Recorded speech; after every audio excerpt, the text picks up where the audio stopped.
Qo'ng'irot tumanida 6-Respublika kitobxonlik haftaligi doirasida o'tkazilayotgan tadbirlarning ochilish marosimida Axborot kutubxona markazi direktori, Respublika ma'naviyat va ma'rifat markazi tuman bo'limi boshlig'i, Nuroniy jamg'armasi tuman bo'limi boshlig'i, tuman hokimligining din ishlari bo'yicha mutaxassisi hamda keng jamoatchilik vakillari ishtirok etdi.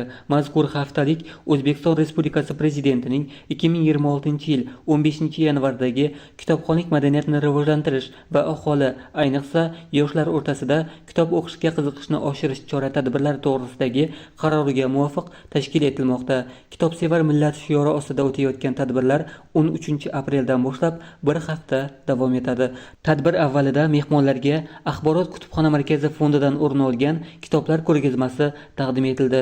Ko'rgazmada namoyish etilgan adabiyotlarning mazmun-mohiyati haqida batafsil ma'lumotlar berildi. Shuningdek, kelajak markazi o'quvchilari tomonidan chizilgan rang-barang ijodiy ishlar tadbirga o'zgacha ruh bag'ishladi.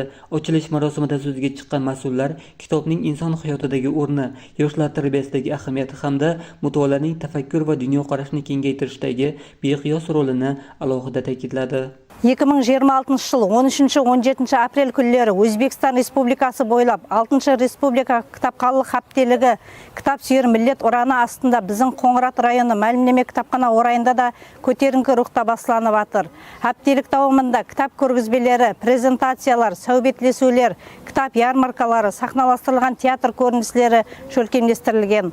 Бұл хаптелікте халқымызға, әсіресе жас кітап құмар оқушыларымызға кітап оқуды үгіт насихатлау, оларды қызықтыру, инсан менен кітап ортасындағы қатынастықты ашып беру болып есептелінеді. Кітапханалық хаптелігіне халқымызды белсене қатынасуға шақырып қаламыз. Shundan so'ng tadbirning badiiy qismiga o'tilib, umumta'lim maktablari hamda maktabgacha ta'lim muassasalari o'quvchilari tomonidan tayyorlangan sahna ko'rinishlari, she'rlar va musiqiy chiqishlar namoyish etildi. Ular yig'ilganlarga bayramona kayfiyat ulashdi. Tadbir yakunida yil davomida faol kitob mutolaasi bilan shug'ullanib kelayotgan nuroniylar e'tirof etilib, faol ishtirokchilarga tashakkurnomalar va esdalik sovg'alari topshirildi. Ta'kidlash joiz, kitobxonlik haftaligi doirasidagi tadbirlar davom etmoqda. Uning asosiy maqsadi aholi, ayniqsa yoshlar o'rtasida kitobxonlikni keng targ'ib etish va mutolaa madaniyatini yuksaltirishdan iborat.